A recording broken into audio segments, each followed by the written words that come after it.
삶은 천국을 향해 가는 여정이라고 말합니다. 철로 역정이라는 것이죠. 영국의 유명한 작가 중에 존 버년이라는 사람이 있는데요. 그 사람은 철로 역정이라는 책을 저술하면서 이렇게 말합니다. 나는 그 굴 안으로 들어가 잠을 자다가 꿈을 꾸었다.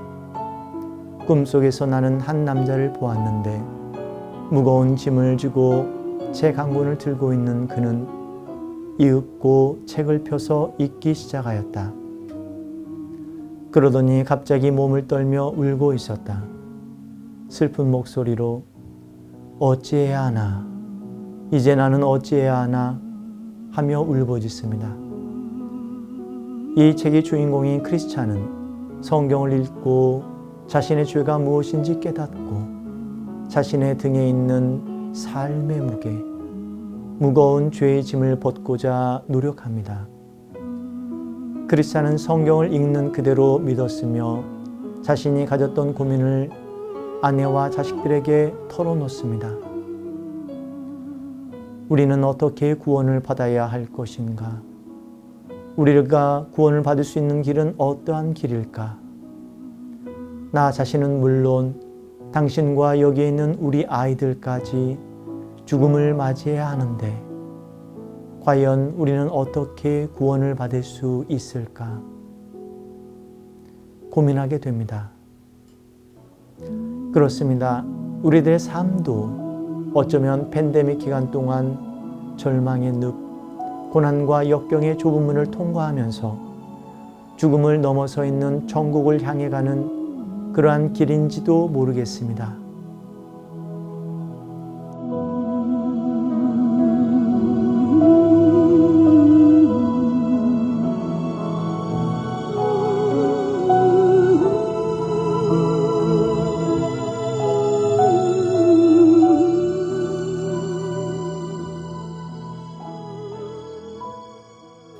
안녕하세요. 4세기 오솔길의 김영민 미카엘 신부입니다. 여러분들 그동안 잘 지내셨는지요? 이번 시간에는 여러분들과 하느님의 말씀이라는 주제로 함께 묵상해 보고 싶습니다. 2020년 팬데믹이 시작하고 이제 3년이 지났습니다. 코로나 바이러스 이후에 우리의 삶은 완전히 달라졌습니다. 지난 3년 동안 우리는 천국과 지옥을 다 체험하였고 경제적으로 힘들고 인간적으로 외로울 때마다 나를 살게 하는 힘이 또 지탱해 주는 힘이 바로 가족의 사랑이었다라는 것을 깨닫게 되었습니다. 무엇보다도 내 가족의 어려움, 자녀나 배우자가 힘들어할 때, 또 누군가가 아플 때 사랑이 없으면 나는 아무것도 아니구나 하는 것을 다시 깨닫게 되었습니다. 외로우면 더 외로울수록, 슬프면 더 슬플수록 우리는 사랑하는 사람을 위해 기도하였고 그를 위해 더 헌신하면서 지냈던 것 같습니다. 여러분들 그동안 고생 많이 하셨지요? 여러분들을 위해서 제가 성가 한 곡을 불러드릴까 합니다. 아시는 분들은 같이 따라 하셔도 좋겠습니다. 마음이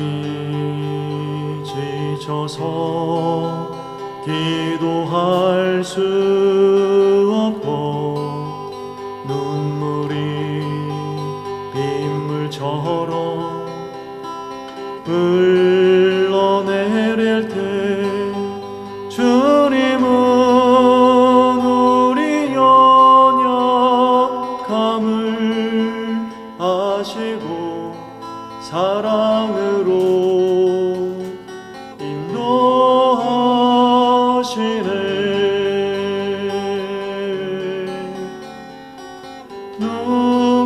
누군가 널 위하여 누군가 기도하네.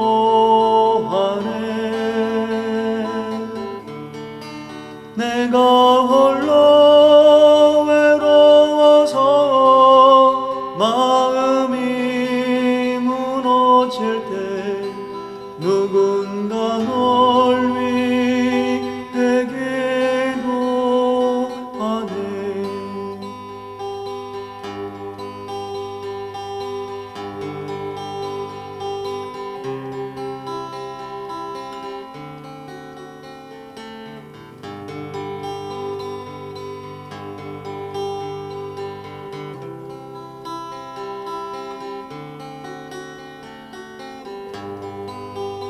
주님은 우리 연약함을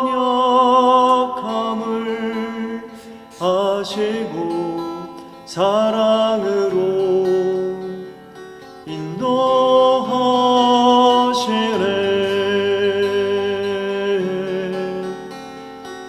누군가 널 위하여 누군가 기도하네.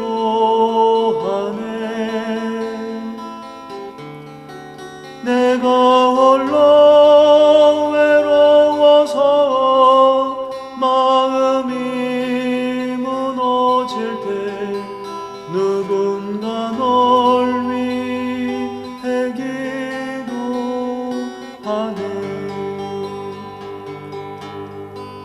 내가 홀로 외로워서 마음이 무너질 때 누군가 널 위해 기도하네.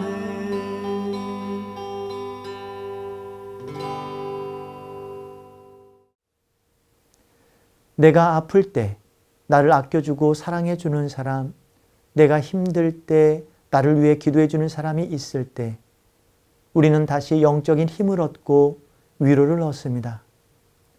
사랑하는 가족, 사랑하는 친구, 그리고 사랑하는 주님이 나와 함께 이 힘든 고난의 길을 걷고 있다라는 사실을 우리들이 느낄 때 우리는 이때 행복을 느낍니다. 비록 3년 동안 많은 어려움과 고난의 시기를 겪었다 하더라도 분명 그 시간 동안 여러분들이 삶과 죽음에 대해서 천국에 가는 것에 대해서 더 깊이 성찰하게 되었고 어떻게 신앙생활을 해야 할 것인지 고민하였다면 여러분들은 주님의 은총을 통해서 지금 살고 있다라고 말할 수 있을 것입니다. 여러분들은 존 번연의 철로역정 이야기처럼 얼마나 성경 말씀을 자주 읽고 계신지요? 성경이 하느님의 또 인류를 구원으로 이끄시는 진리의 빛이라고 생각하고 계신지요?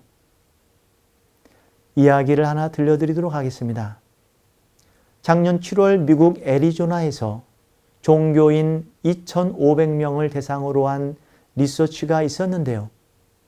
미국인의 대다수가 자신의 느낌과 생각이 옳고 그름을 결정하는 잣대로 삼는 것으로 조사되었습니다. 신앙생활을 하는 기준이나 선과악을 판단하는 기준은 모두가 각자 다르다는 것을 알게 됩니다. 놀라운 사실은 미국 사람 42%가 마음속으로 느끼는 것이 옳고 그름을 판단하는 주요 기준으로 생각한다는 것입니다. 미국인의 3분의 1에 해당하는 약 29%는 다수결의 원칙을 옳고 그름에 대한 판단의 기준으로 삼았고 성경에서 나오는 교리가 판단의 기준이라고 믿는 사람은 약 3분의 1밖에 안 된다는 사실입니다. 하느님을 믿거나 또 성경의 말씀을 통해서 진리를 얻고 구원을 받는다고 믿고 있는 미국인은 절반에 미치지 못한다는 사실입니다. 이를 다른 말로 하면 우리 스스로가 윤리적인 문제의 결정권자라고 생각하는 미국 사람들이 늘고 있다는 사실입니다. 절대적인 진리가 없고 하느님의 가르침이 없다라는 주장이 설득력이 있다라고 많은 사람들이 믿거나 또는 교회나 성경의 가르침 대신 정부 정책과 법을 윤리적인 잣대로 삼는 현상이 지금 나타나고 있습니다. 다수결에 따라서 낙태나 동성애, 마리아나를 피는 것에 대한 이러한 문제들을 결정한다면 이러한 것들이 우리 자녀들의 세대, 미래에 보편화될 것입니다. 이러한 세상에서 사는 것이 과연 선하다고 말할 수 있는가? 우리는 한번 고민해 보아야 할 것입니다. 구약 성경의 소돔과 고모라 이야기는 더 이상 다른 나라 이야기가 아닌 것처럼 보입니다. 왜 롯이 소돔과 고모라 땅으로 들어가지 않았는지, 하느님께서는 왜 하늘에서 유황불을 내리셔서 소돔과 고모라를 심판하셨는지 우리는 더 이상 이 문제를 신경 쓰고 싶지 않은 시대에 살고 있는지 모르겠습니다. 우리는 내가 하고 싶은 대로 하면서 구원을 받기를 원하는 시대에 살고 있는 것 같습니다. 우리는 내가 믿고 싶은 만큼 내가 믿고 싶은 성경 말씀을 읽고 그 말씀을 30%만 진리로 믿는다면 하나님께서 원하시는 대로 내가 살면서 구원을 받을 수 있을 것인가? 그리고 그 말씀이 나를 신앙생활을 제대로 할 수 있게끔 어떠한 도움을 줄 수 있을 것인지도 묵상해 보아야 할 것입니다. 여러분들은 어떻게 생각하시는지요? 내가 느끼는 대로 살아가는 것이 진리라면 예수님께서 이 세상에 오실 필요가 있으셨을까요? 2023년 새해가 시작되었고 아기 예수님께서 메시아로 이 세상에 오셔서 죄인들의 구원을 오신 이유를 우리는 잘 묵상해 보아야 할 것입니다. 교회가 해야 할 일이 예수님의 손과 발이 되어서 그리스도의 남은 고난을 우리가 함께 아파하는 것인데 이 세상의 선과 악의 판단이 나의 주관적이고 개인적인 것이라고만 말한다면 우리는 너무나도 방관적인 자세로 최소한의 것을 하면서 구원을 받기를 원하는 소극적인 그리스도인이 될 것입니다. 전로역정의 주인공이었던 크리스찬이 그랬던 것처럼 우리들이 천국을 향해 제대로 된 방향으로 가기를 위해서는 성경 말씀을 자주 읽고 제대로 이해하면서 살아가야 할 것입니다. 크리스찬은 허영을 가진 사람들로 인해서 그의 믿음이 순교당하는 것을 보고 이렇게 말합니다.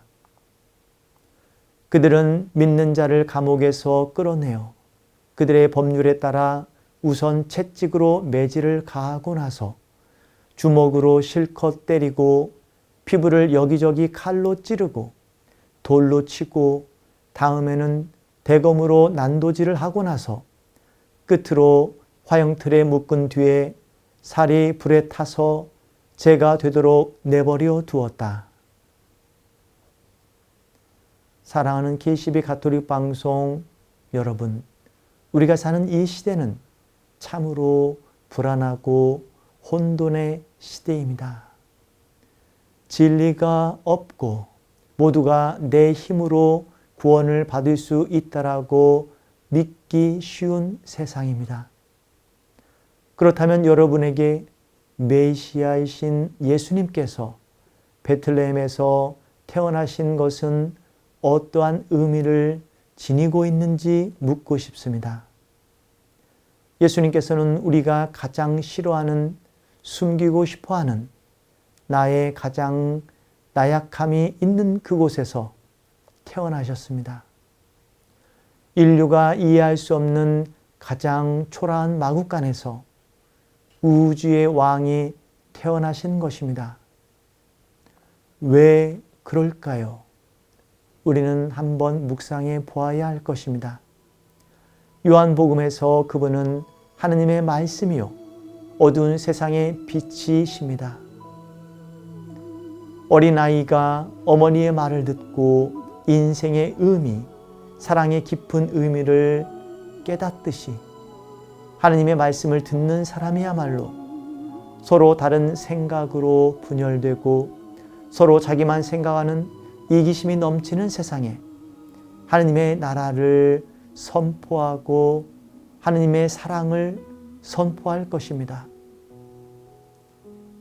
하느님의 말씀으로 새로워져야 하겠습니다.